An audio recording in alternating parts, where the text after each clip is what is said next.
What does the consumer get in exchange for their data? The ease of being able to give a customer a slightly better experience or a slightly personalised experience is kind of the golden goose. And so it's that really human voice that then feels like it's someone talking to you. Tell a better story about that consumer that you're trying to build a picture of, and obviously we can do that through our platforms. Single customer view, which is apparently the holy grail. As a customer to a brand and all that stuff, you don't want to feel tracked. It's really just about how you make use of the data. Our ecosystem, there is so many actionable insights that you can take from the data that you have in relation to, I think, just looking at the success of menus, what dishes are working for you. It should feel like magic, not marketing. Welcome back to the next episode of the Tech on Toast podcast with our partner Zonal, talking all about loyalty. In this episode, we're looking at something that's both powerful and often misunderstood. It's personalisation. In a world where inboxes are full and attention spans are short, how can hospitality brands stand out in a way that feels personal and not pushy? Well, today we've got three brilliant guests coming to talk to us. We've got Tom James, Managing Director at Bill's Restaurants, who's helping lead the brand through a new age of digital maturity, with a growing focus on customer insight and personalised engagement. We've got Dan Brookman, CEO from Airship Toggle, who works with some of the UK's best-loved brands to turn customer data into meaningful insight. And we've got Gillian Nicholson, Sales Director at Zonal, a tech provider which helps operators drive footfall, improve guest experience, and grow customer loyalty. So grab yourselves a coffee and enjoy the show. So before we start, we will meet our guests. So Dan, who are you and what do you do? Hello, Chris. Morning. My name's Dan Brookman. I'm the CEO of Toggle and Airship. I sit on the exec board with Zonal, and I do some other bits and bobs with some other tech. And tell us a little bit about Airship and Toggle, for anybody who lives under a rock and doesn't know. So Airship is a hospitality CRM. We take data from around 120 data integrations. We pull that into our platform and then enable operators to set up customer journeys, understand who their customers are, email marketing, SMS marketing, all that good stuff. And we work for about 400 brands in the UK across about 6,000 locations. Toggle is a gift card platform. I like to call it hospitality commerce. It enables hospitality businesses to sell pre-sold revenue. So revenue that's in their coffers before the customer visits. Customers will buy gift cards for themselves, maybe with a promotion, or they'll buy and gift to their friends, family and colleagues. Toggle's been going since 2018 and it's currently live in about 7,000 locations across about 600 brands. This year we'll do 120 million in gift card revenue. Wow. There you go. Follow that, Tom James. Who are you? Tom, who are you? So I am Tom, I'm the Managing Director of Bill's. So I started with Bill's almost 4 years ago now. Started as Ops Director and then have been Managing Director for the last 3 years. And it's been a really enjoyable journey. I always covered to Bill's. I thought a great team. I love the brand, and we had a job to do, but we've had a really successful and fun 4 years. No, great brand, and lovely to be here. Lovely to see you again. Thank you. And Gillian, haven't met you for a few days. What do you do? Where are you from? Hi, Gillian Nicholson. I'm Sales Director at Zonal. We are a technology provider who has been serving the hospitality industry for over 45 years now, and we provide a wide portfolio of technology products, of which Airship and Toggle are part of the Zonal family. And I'm now quite depressed because I'm older than Zonal. I just realised. Anyway, we're here today to talk about personalisation, actually, around loyalty, and particularly data and the impact of it. I kind of have a question to all we'll start with, and I'll start with you over there, Dan, if you don't mind. Like personalisation, it's kind of banded around a lot. Everyone's been, particularly the last 2 years, 3 years, I think, since the pandemic eased, that everyone's kind of looking at it. But what does it actually mean in hospitality today, I suppose, and where have you got examples of brands that are getting it really right? You've got a lot of brands you work with, I suppose, to pick from. Yeah, it's an interesting one, isn't it? I mean, personalisation's been around a lot longer than post-pandemic. It was really, coming to the fore pre-GDPR, and actually a lot of the stuff we were doing back then was more interesting than the stuff that we're doing now, because GDPR just tore up CRM and tore up data. And obviously we're having to rebuild after that. There was a sort of a 3-year hiatus after GDPR. I think that there's so much of it around, and it's not just the simple merge first name into the start of an email, although not many people actually do that, but unbelievably, after so many people take so long to collect first name, last name. on all different data. Well, just out of interest, why do you think that does take time? Is it industry specific, do you think, where we're a bit slower than I suppose other industry might be? Yeah, like retail, for instance? I think a lot's been around the data and the availability of data. Right. You know, the processing of data pre-GDPR was pretty broad. You could do what you wanted with it. You know, we used to have systems that would detect the Wi-Fi, and we had feeds from Sky, and we would know what football or sports was on on within a venue at a specific time, and we would automatically segment people based on the sport, and then we would merge the sport content relevant to them into the base of the emails on an ongoing basis, and that was like, you know, sort of hyper personalization really. And GDPR just we tore that platform up basically. That did all of that work. So I think that now, like a good example of decent personalisation, Zonal has a tables platform, and the front of house of that automatically, when somebody books in, it automatically pulls from CRM whether that customer's a loyalty customer. So when the customer comes to the front of house and they walk in, the server knows, or the host knows to say, oh, you know, we'll automatically add your points, or don't forget to sign up for loyalty. And that's a nice, easy, you know, connection to make with a consumer that will heighten their experience. But I think of the personalisation around, you know, easy wins around, and again, not many people do it, but just around special occasions. You know, we all ask for a birthday, and we all do birthday marketing. A lot of people do birthday marketing, and it's an easy, you know, it's an easy conversion. But actually asking people a special occasion when they sign up with you will allow you to deliver back some personalisation to that customer. Yeah, I think that and that simplicity, Tom, as Dan was mentioned there, or like the ease of being able to give a customer a slightly better experience or a slightly personalised experience is kind of the golden goose, I suppose, to get to at the first point. What do you think about where we're at with personalisation? I think a lot of it for us is, as you say, is not making it more and more complicated or not making it too techy. You know, personalisation for us is being able to talk directly to a guest in our brand voice, so it feels like the manager or a host is talking to them, and that's our rule. If we wouldn't say it, if one of our best hosts or best managers wouldn't say it, it doesn't go into the comms, because I think it's really easy to sort of you know, the line, if it sounds cheesy, I apologise, it should feel like magic, not marketing. I think guests are quite good now because you get spammed. I mean, your inbox, as I'm sure, is the same as mine. It's a constant stream of people trying to get your attention, but those where you get that human connection and that touch point that's relevant to you, that actually it knows your behaviours and it knows that I'm most likely to go to that restaurant on a Saturday morning because I like going there for breakfast because that's my favourite shop. When I get that right connection point at the right time to me to say, hey, why don't you come for breakfast, or the coffee's brewing, that's where you start winning. And so it's that really human voice that then feels like it's someone talking to you. No, I love it. And same for you, Gillian. Obviously, you're connected over here to Dan in a professional way. Thank you for clarifying. That's fine. That's what I'm here for, just to say silly things. But where does Zonal stand on this? Because it's interesting to see personalisation, as Dan said, as Dan pointed me correctly there, that actually it's not just recently, is it? It's been going on, what, we're talking about 10, 15 years? In the fact that when you were starting in Sheffield. Yeah, I mean, you think about what brands were doing back in 2005 and 6, where they'd be ringing people up and asking, oh, it's your birthday in a couple of weeks, do you want to come in? I've seen you booked with us before and we can give you the same booth. And it was much more back then than it is now. I think for me, personalisation in some of the brands that's getting it right, and to mention not Bill's but another Zonal customer.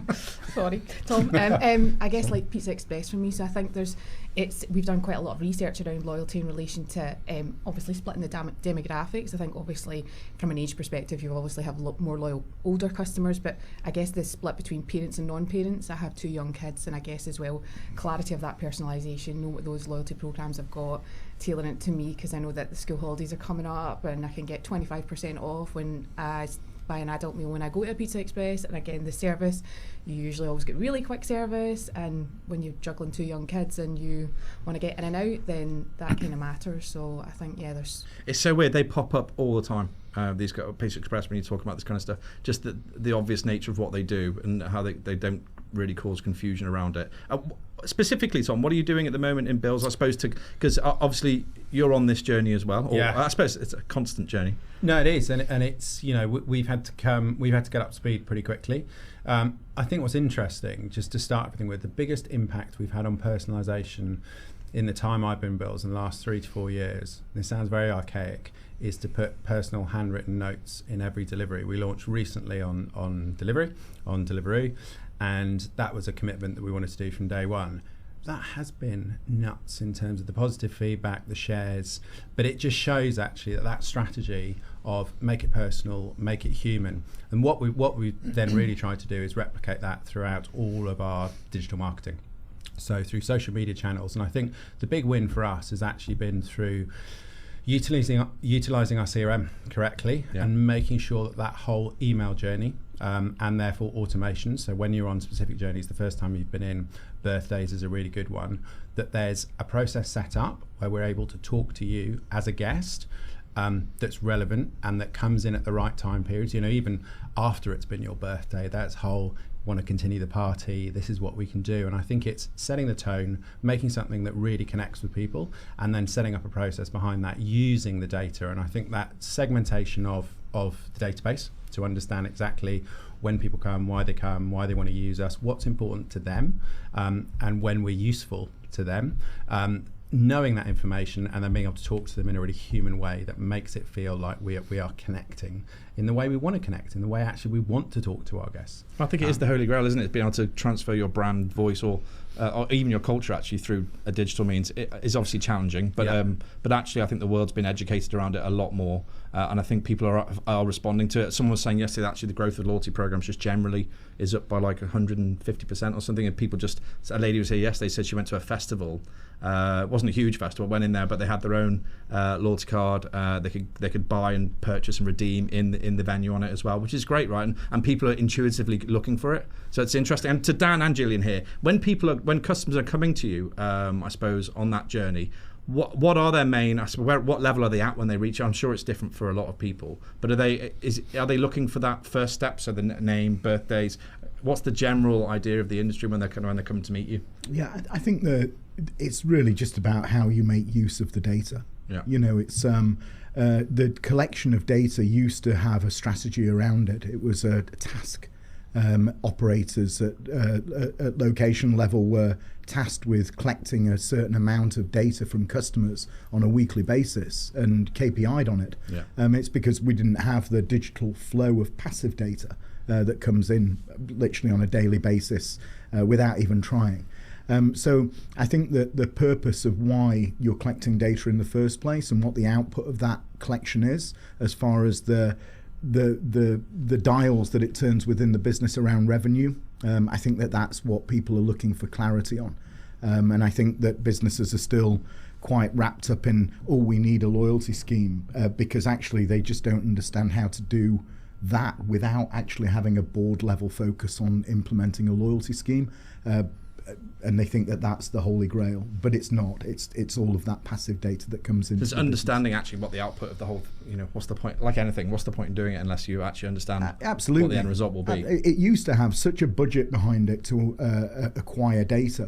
People used to buy cold lists of data. I'm sure you remember when you turned 18 and the local nightclub had bought the registrations, and you'd get a birthday card through your door.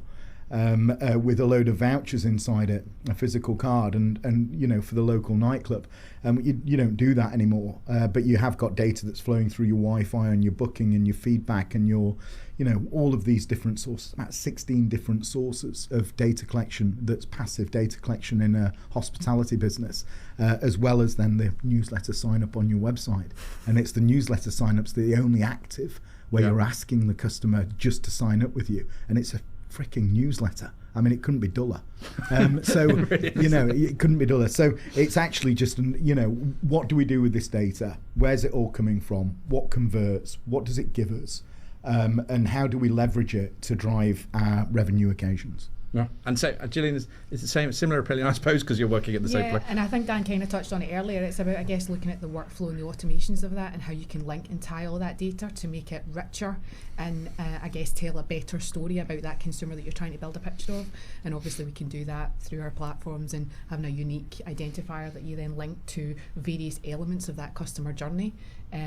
To give you, as I say, and how much does it matter? So totally off. If it's a fragment, so if they come to you with a bit of a fragmented tech stack and they've got different, I suppose, bits of tech in different places that don't particularly connect together, how much does that impact you in terms of building that journey? So for booking systems, CRMs, kind of thing, does it help if they're all in one place as it would be, so you can build that journey? Well, obviously, I'm going to say yes. I totally asked the wrong person there. I should have asked Dan. I know he's going to say the same. No, I'm not actually. I'm going to say that, again, it's all changed, because if you're engaging with a new tech stack, the first question you should ask that tech stack is, do you have open APIs? Yeah. Because APIs now are they're so standardized. We can build a new integration with a new platform with quality assurance and logic flows and all of that good stuff, probably 4 to 6 weeks. And we probably do 2 a month, right. With the team sizes that we have.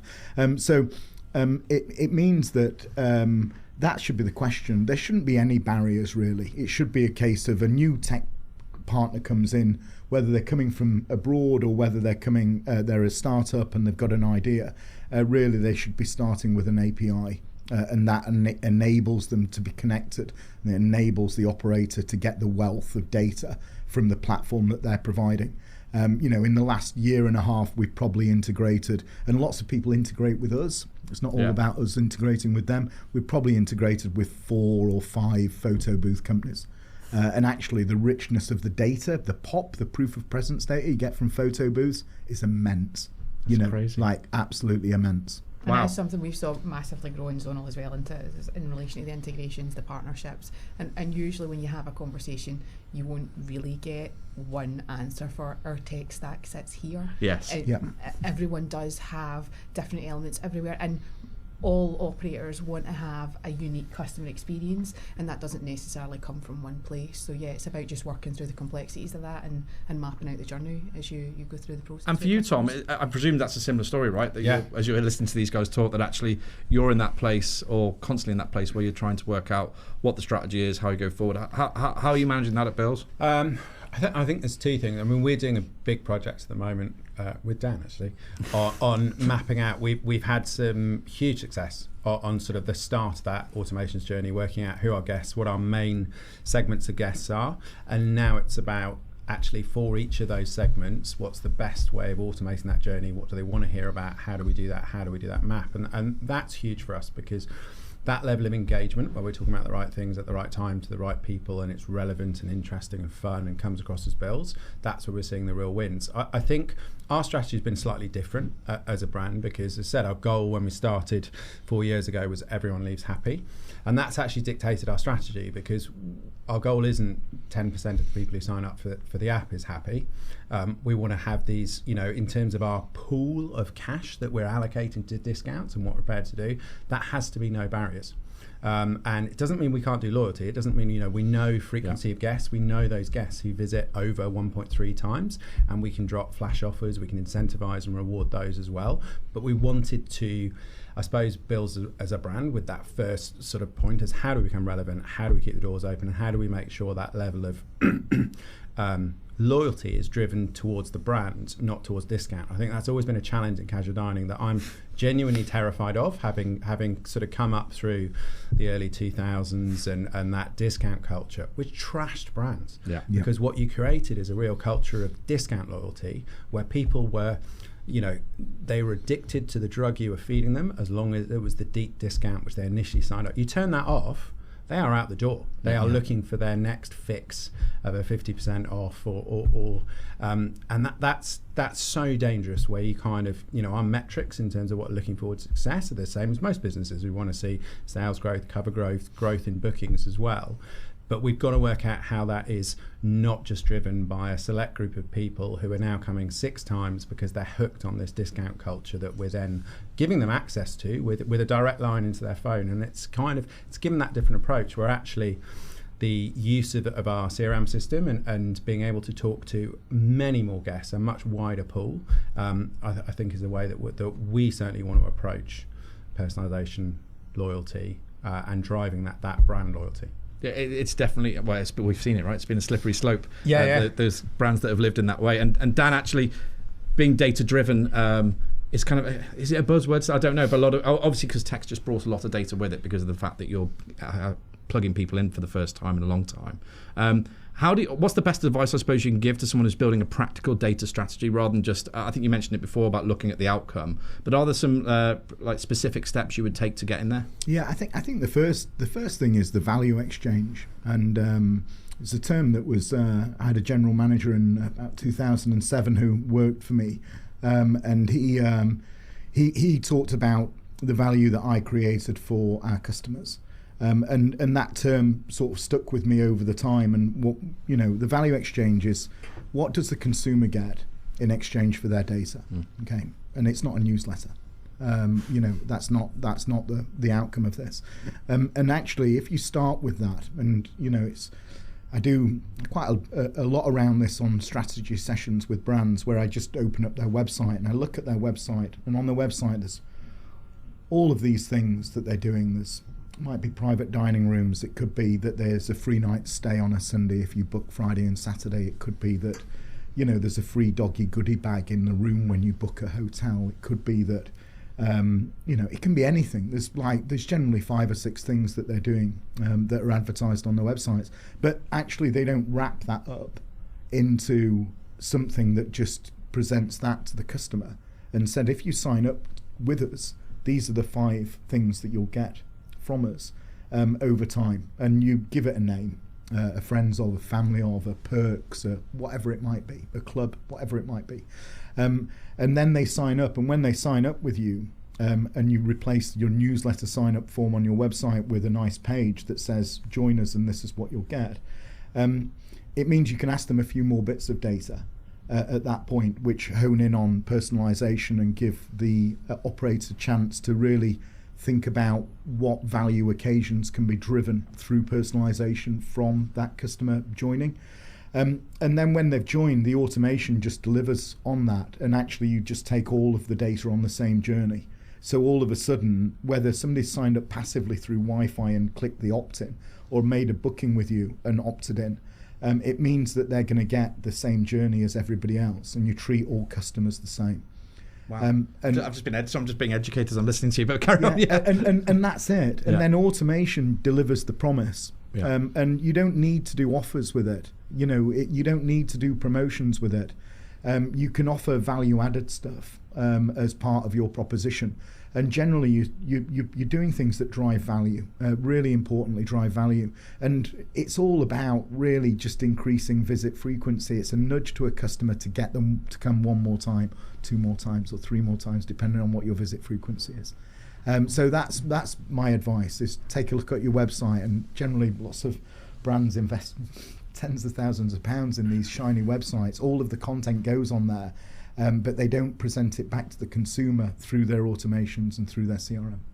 Gillian, I was just saying, in terms of customers coming to you, you have different levels of customer, enterprise or mid-market, and the data maturity, I suppose, across those different brands will be different when they arrive. Like Tom's saying there, he's on a different journey to what some of his competitors might be. How hard is it to you to give them advice over what Dan's talking about without overwhelming them, I suppose, because Brookman yesterday said they had a data team in their office. Do you have a data team, Tom? No. And I think it depends on the business, right, and what they're doing with it. So how do you guys kind of push them in the right direction, I suppose, once they come to you? I think it's about just understanding what their goals are and what they're trying to achieve. I think obviously, varied customers will have, different understandings of how much they use the data currently, and I think it's about us just trying to gauge what they have in relation to resource and what they're trying to get out of it and the path forward, because obviously I think the loyalty and the personalisation element, it's very important that you do link that to the brand. You're very clear on what those goals are, rather than it be just being we're doing loyalty for loyalty's sake, and as you say, the margin erosion potentially that can be, that's where it's a careful balance. So there is an element of kind of coaching and consultancy in the initial stages to understand the purposes of why and how they're going to do this, and also understanding the scope of that customer as well in relation to the touch points, and not just maybe interacting with the customer on one level. So there's a restaurant, there's a bar, there's a hotel, making sure that if they're looking to build something, that they can see all of those touch points and not just getting one element or one slice of it and trying to maximise it. So yeah, I think there's just a lot of kind of open conversations to try and tailor it down the path as to what they're trying to get out of it, and obviously from our perspective we can then link that back to how the technology can play that part with things like the workflows and automations we talked on earlier. And the one phrase I hear a lot of is single customer view, which is apparently the holy grail for when you live in this world. But can Dan, can you explain what the single customer view is for people who are listening and don't know what that might mean? No. Because it means... Thank you. Because it means... I'm not editing that bit out. Yeah, good. It means so many different things to so many different people, I think. I don't think we've nailed it as a business, the single customer view.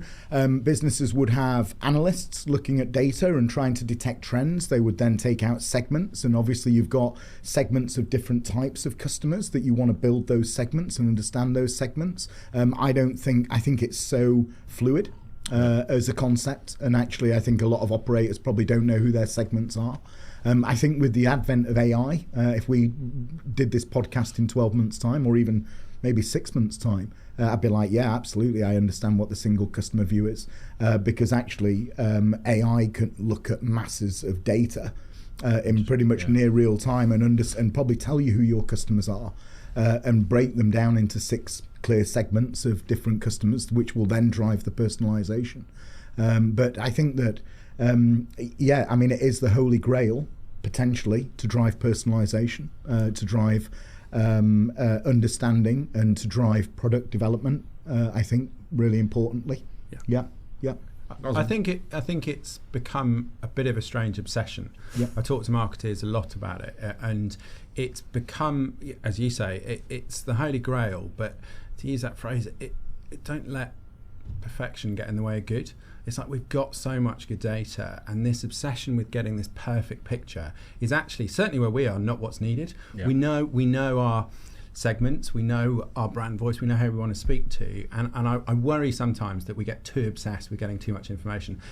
As a guest, you want to feel known. As a customer to a brand and all that stuff, you don't want to feel tracked. And that's where I think the single customer view sometimes gets in the way. We speak about it a lot, and there's an obsession to almost get too much information, too much data, rather than actually go with what we've got at this current stage, what amazing things can we do? And the reality is it's probably not very achievable, right, Gillian? For a lot of brands who are listening to this will think, I don't know how I'm going to get that. I don't have a data team. I don't have a head of IT. I don't have a Dan or whatever it might be.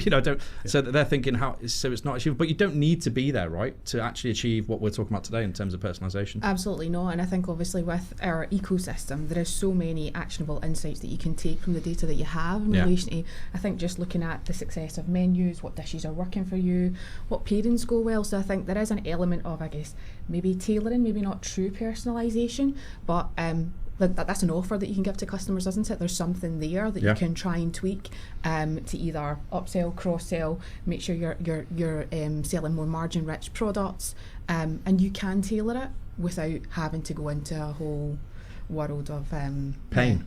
Well, maybe not pain, or effort, I suppose, effort for an ROI that you could probably achieve otherwise. And certainly something for, I guess, our more independent customers or smaller footprint brands. Then that's they've got the wealth of the data within their system to start looking at that and tailoring that and benefiting from that.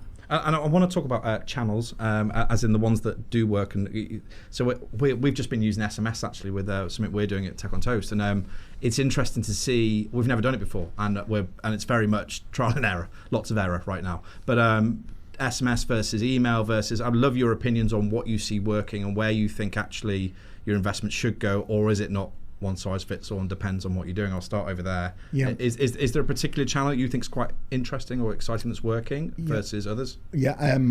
Email's still the king. It's still the boss, basically. It's obviously because there's not really a cost associated to it, so much so as SMS and other channels. Email is still number one. SMS took a real kicking on the PPI claims. That was spam. Again, pre-GDPR, and it turned a lot of brands off using it. It's now back, and actually for more immediate revenue driving opportunities, like it's not today, thankfully, but if it's chucking it down outside and you've got a few cancellations and bookings were down on a weekend or on a Friday, you might want to do a text message at 3 p.m. in the afternoon encouraging people to use your delivery channels. And that would be very effective. Obviously, you can target those people that might have visited on a weekend previously, and you don't need to be sending 1 million of anything, or 50,000 of anything, or 10,000 of anything. The point of Bookcomb having a data team, or businesses having a CRM team, is really around focusing CRM activity on driving specific occupancy levels within a hospitality business, and whether that's SMS or email. But there's WhatsApp. WhatsApp's great for communities. It's great for business channels. It's just coming into its own a little bit as well. There's content creators, there's content influencers. That's another channel that needs to be leaned on and needs to be part of the marketing mix. It's so broad. There's so many channels, and every one needs to have. It's actually quite exciting. I mean, I know it can be costly, right? Because if you spreading your budget around those channels, you have to be smart. And I presume that's where people like you come in. You can kind of help people direct what they're doing. But I think for Tom, are you seeing any particular channel that you're almost, I suppose, surprised by, that you thought, wow, we didn't think that might happen? No, I suppose email, actually, in terms of you kind of felt it's been around for ages and we just weren't doing it very well, is the honest answer, in terms of, businesses, hospitality businesses have been sending emails for years and years and years, but actually now the richness of the content and I've learned so much in the last 4 years about subject lines and actually what people engage with and how they engage. And I think looking at all those channels, it's one of those, we went through the journey and say, let's maximise and be really good at one first before we move on. And SMS, we're just sort of dipping our toe. I personally, I've got to be really careful that I often do that with taking personal anecdote and applying it to the whole industry or do it anyway. Whole sector of that. No one's listening. I find it's so invasive, and actually we're talking to people with SMS, and I think as Dan was saying, it's really good for certain information, but I think if you use it too much, people have got used to now the way that people use their inboxes and looking through and scanning subject lines and then seeing those things that interest them and hook them. I think that's quite common. SMS is sort of direct, and I think we will look at it. WhatsApp communities is really interesting. We had a long conversation about that, about how we actually use WhatsApp, and I think people like to be part of that. But the big debate for us has been about apps, and to go, do we want to have an app? Should we have an app? And I think what we've taken the view that we want to apply the investment that an app requires and apply it elsewhere. We haven't got to the end of our email journey and our CRM journey and absolutely maximising that. Again, there's a lot of data, and we've seen other businesses and we're talking to them, that the app to us was a barrier. It's quite a cost investment. Someone's going to manage it. It's got to look as good as your website. But it's a heck of an investment, and it is a barrier as well, where you've got to sign up, and I don't know how many people, I don't have any data on how many people have all these redundant apps that sit on their phones that don't get used. I think you do it on your iPhone, right? Genuinely, if you go on your iPhone, it'll tell you your most used apps, right? Just from a personal point of view, right? And I think I've got 87 on my phone, and I use 6.7, 80% of the time. Wow. Something like that, which is, I was doing it the other day to work out exactly this conversation. I was doing a podcast thinking, I think that's really common. A bank, sport, and I mean, it's interesting. I do think there's a lot of what's the word? These purges, and for things that we want as a business, with the everyone is happy. If you're actually saying, well, you can have that offer, but you've got to sign up for the app, and we need all this data for you, and then you can come in and if you show your app, and then you're on a loyalty program, which might well be great. It doesn't fit with our brand in terms of having those barriers. And in fact, everything that everybody's just touched on totally echoes kind of some of the surveys and the reports that we've done in relation to some of our GoTech reports. Obviously, email's still up there, 47%.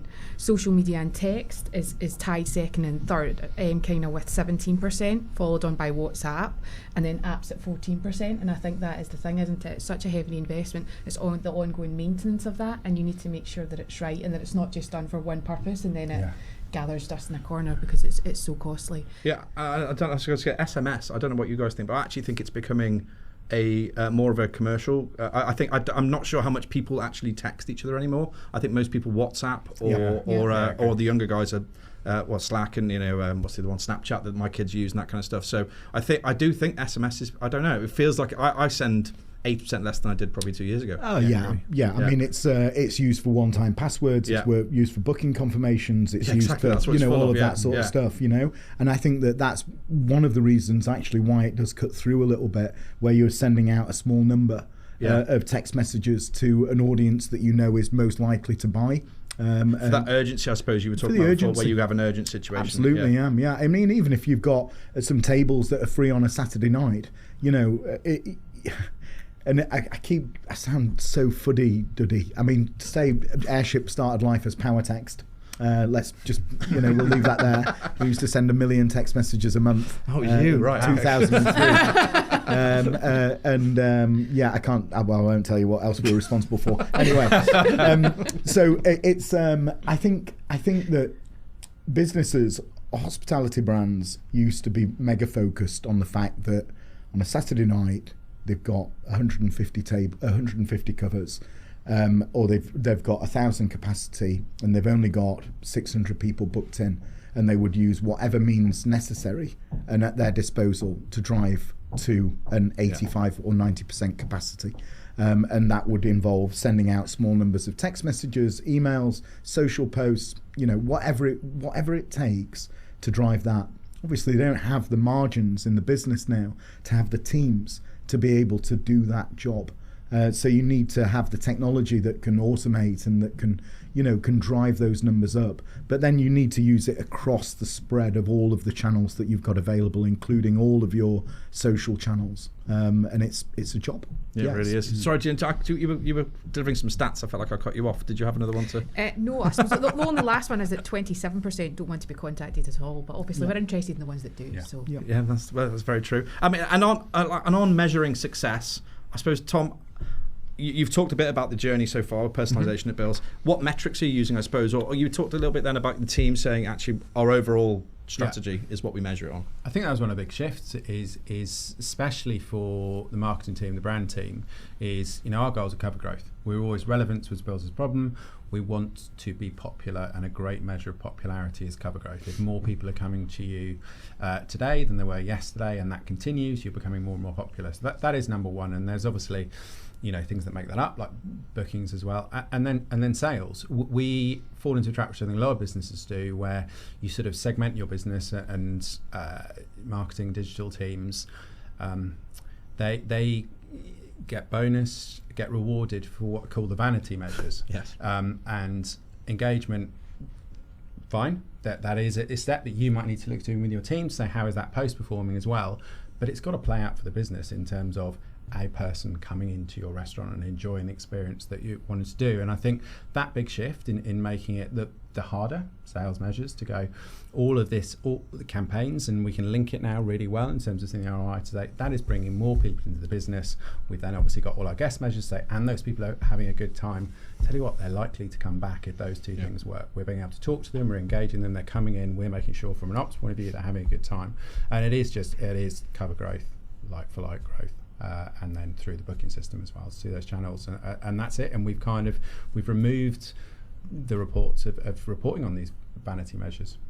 No, and I think is there a particular thing, Dan, that you would measure, I suppose? So if you're sitting with Tom, which you are, is there anything particular that you're tracking in terms of engagement, or I don't know, any stats that you would measure? I think visit frequency. Yeah. How many times somebody's coming on average per period. It used to be 1.2. I mean, this is back in the day when I was at Carluccio's. We're 1.3. Oh wow! Yeah. It's not changed. Yeah, I mean, it really depends on what sort of operation it is. Yeah. Whether it's a QSR or casual dining, pubs with rooms. But tracking visit frequency and understanding, we have something called POP, so proof of presence, and it allows our customers to trigger comms based on like a bronze, silver, gold, platinum, and they can set up what that bronze, silver, gold and platinum means to them. So it could be 6 visits a year, or 4 visits or 5 visits a year for each one of those, or in the last quarter, and when the most recent one was. And all we're trying to do there is like a nudge, a surprise and delight. Some brands will tell the customer what they're going to get when they get to each of those. Some will just automatically say, on your next visit you will get something.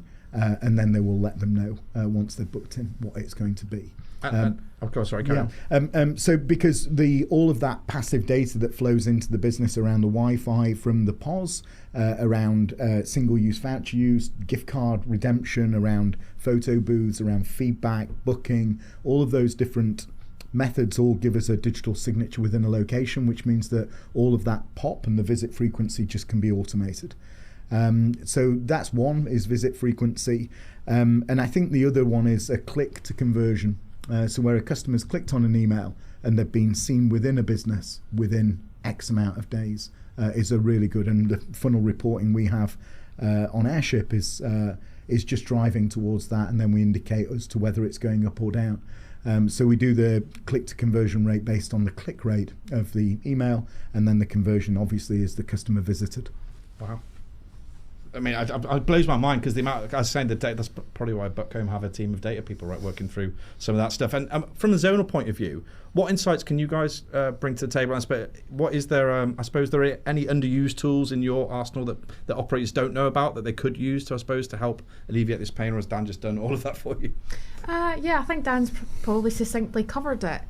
I think, again, just looking at the data and the insights that they've got within the reporting as a first measure, and trying to see how they can get more insights out of that, and yeah, and I think the final thing on that, just on the basket data, because the basket data is like, it used to be the preserve of very large businesses that they'd be able to get the basket data from the POS and into their CRM. Retail have been very good at it for years.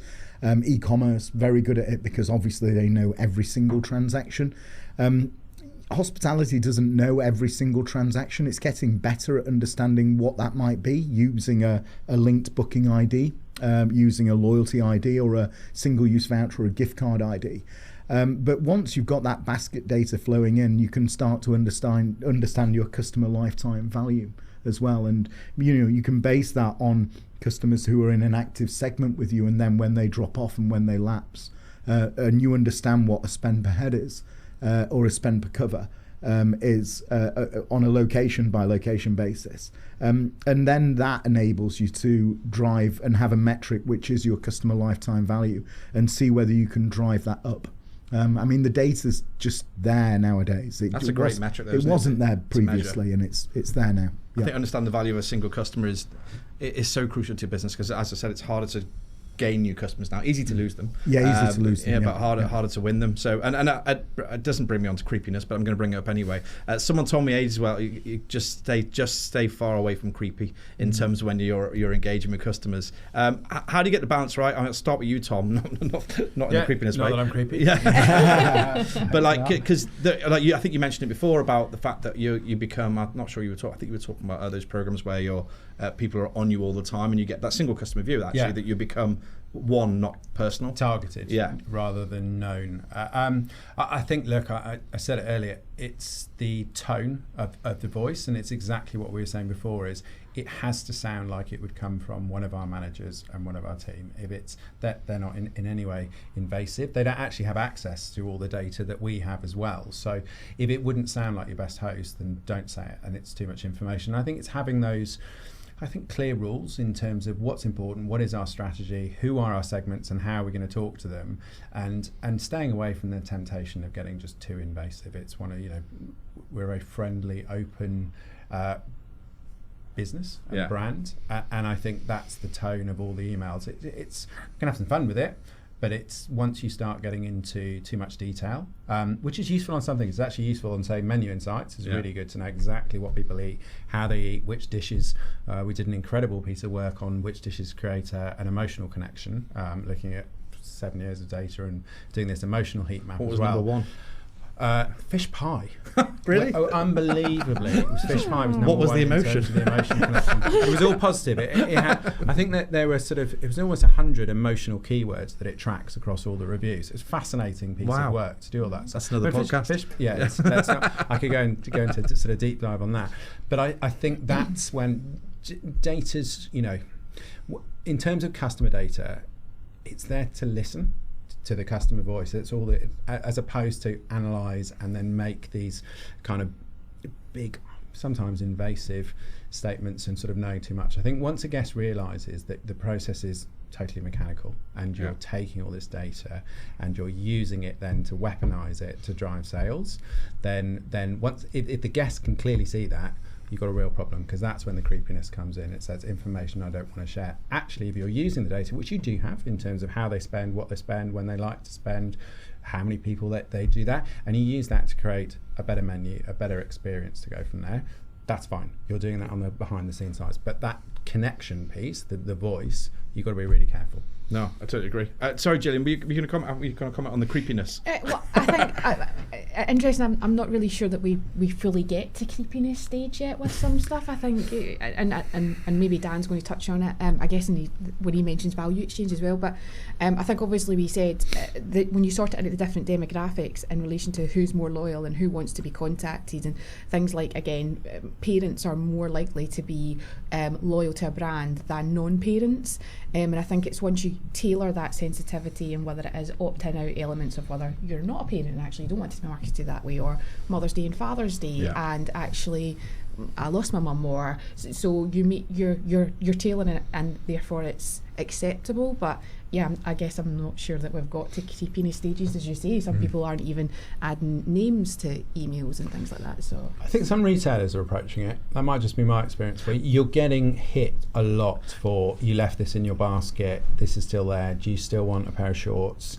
Holidays coming up, there's a pair of shorts with your name on it, and I've had that without naming the retailer. So that's when you start going, I'm really not up for that. Yeah, pumpkin spice was a story someone told me about in the States, where they have the big pumpkin spice push over the holiday Halloween period, is it, I think, and it comes out, and it was frightening how accurate they get. It was a very big, I can't remember the name of the bloody huge enterprise brand in the States, but they could get really close to basically your absolute behaviour across everything. But then we're going at you close to creepy, I think they called it.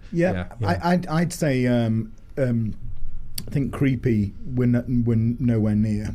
I think annoying is probably more relevant. Annoying because of the way the quality that we're getting. Well, I think there was a really good example recently. I think Jay Rayner said that he'd booked a restaurant in London, and he'd had 7 emails prior to his booking to try and reconfirm that his booking was still going to be a booking. And that's obviously a brand that's trying to get away from no-shows and fill those seats. But 7 prior is probably a little bit of overkill. And or a brand that's scared that Jay Rayner's coming in. Are you sure you're coming in? Yeah. And I think in the same way, when you ask for feedback after a visit, you can't ask multiple times. You've not given it, you've not given it, you've not given it. So I think that those comms around either a visit, I think you need to be careful there. And sometimes those comms come out naturally from those other platforms that are providing that service as well. You might not have massive control over them.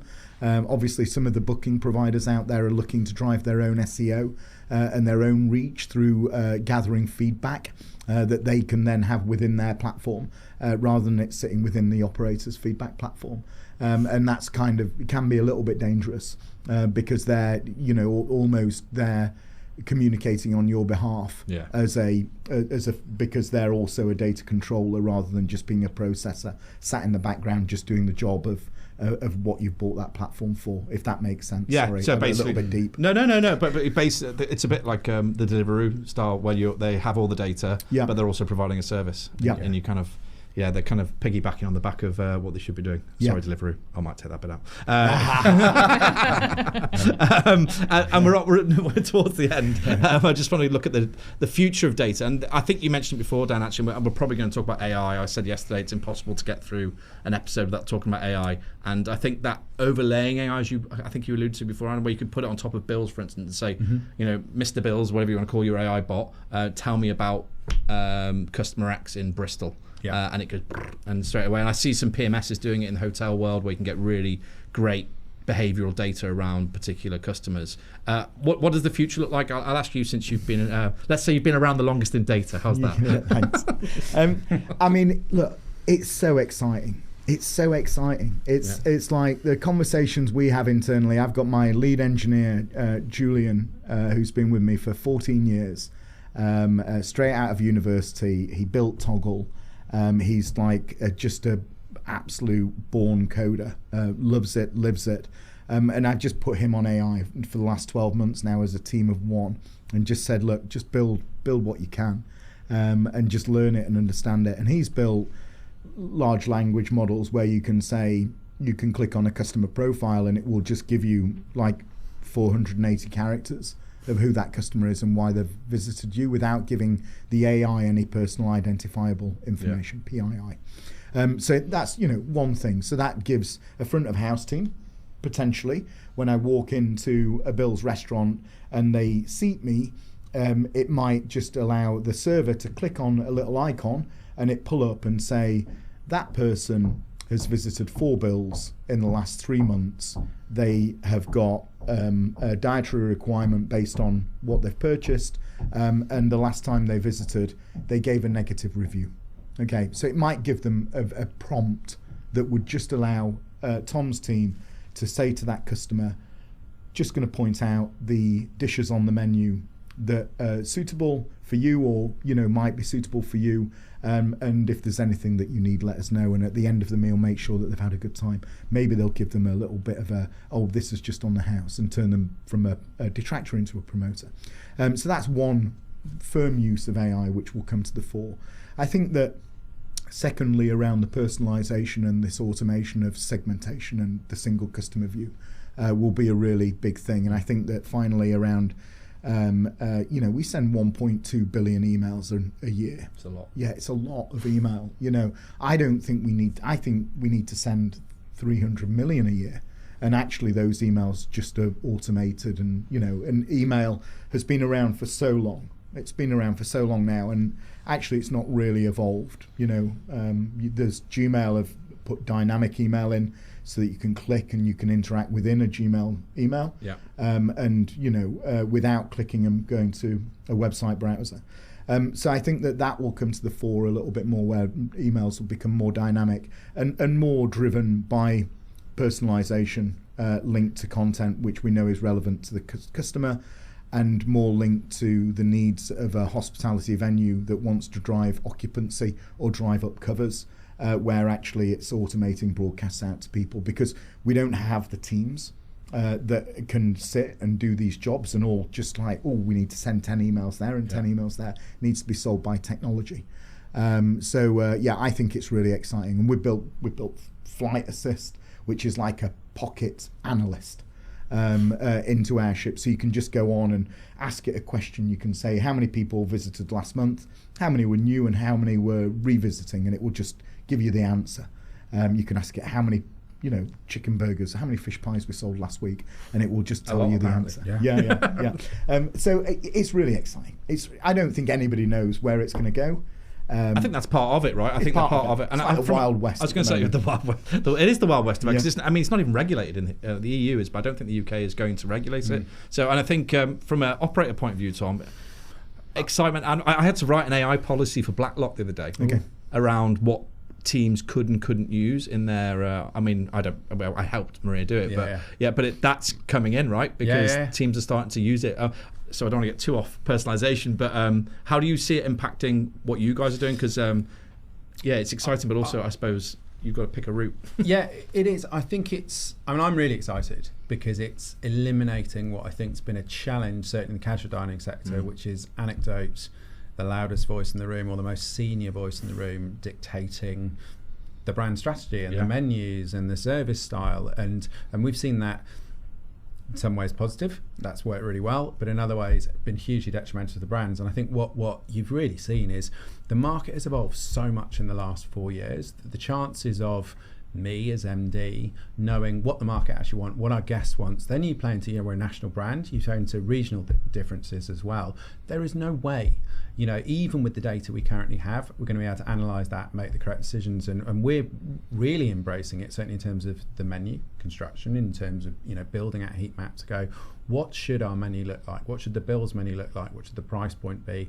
How does it change as you move throughout the country? And what are the different regional trends? And where you've got different demographics in different areas, if you're more heavily over-indexed with the Gen Z crowd, actually their menu looks slightly different than the menu in a older demographic crowd as well. And that's where I think I'm getting super excited, is the ability to make, certainly as a leader and as a senior exec team, to make much better decisions because you have access to all this data and super quick. Yeah. You know, I mean, we were playing around with like this yesterday, and to go, I feel this, I think this, and you should always have that gut instinct. It's one of the joys of being a leader, and you play on all your experience for years, but then being able to back that up with something that will either prove you right and give you the confidence to go, this is a good decision and we should do this, and here's the reason why, or to disprove it. I think super exciting.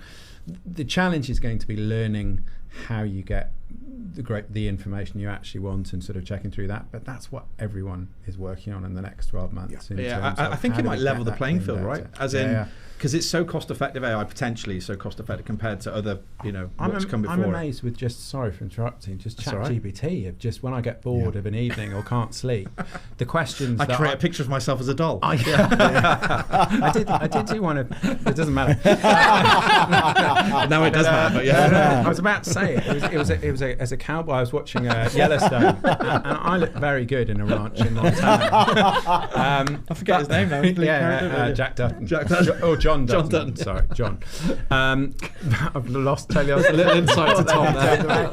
No, but some of the insights you can get from even just sort of sitting on ChatGPT and asking it these questions of, what should be on the menu? What would be really effective here? What promotion would do this? What would engage guests for your brand? It's absolutely fascinating. Now, I mean, Mark McCulloch quite openly on a panel with me the other week, and he won't mind me saying this because it's out there. He said a lot of the Prezzo strategy was built through ChatGPT, was built through asking and I just think it will help brands come to the fore, as in what you do really well, people and food, and the data madness that goes underneath it that gives some people an upper hand if they've got more budget, whatever. Completely. Might level a little bit. So that's very exciting. What about Gillian? What do you think from a zonal point of view? What's the future of data? Well, I think obviously everyone's kind of talked on it there. It's about the layering of it and adding in, I guess, so the fundamental, the data accuracy that you are putting into the system and giving it the context. So all those different layers, so that you can segment, so that you can sort out those demographics, so that you can understand that you're marketing or building loyalty programs that will address those different areas. And I think obviously the value of the data that you get from kind of our systems really helps with that. So I think it's about layering on the accuracy, the context, to build that out. I think is really important. I think then obviously let AI do a lot of the heavy lifting and the hard grunting, and exciting times ahead. Love it. Look, thank you very much, all three of you, for joining us, particularly with the fire alarm. That was also interesting. But if people want to get in touch and find out, I mean, Dan, where's the best place to find you? On your holiday, on Instagram maybe? Yeah. I don't know what you mean. I'll take that bit out. I'll take that bit as well. Find me on LinkedIn or just dan@airship.co.uk. Perfect. And Tom, if people want to reach out and just say hello, is it LinkedIn the best place to find you? Yes. I'm trying to help you. That'd be great. Yeah. Okay, great. And Gillian? Yeah, you can find me on LinkedIn. Perfect. All right, guys, thanks very much. We'll see you all next week. Thank you. Thank you.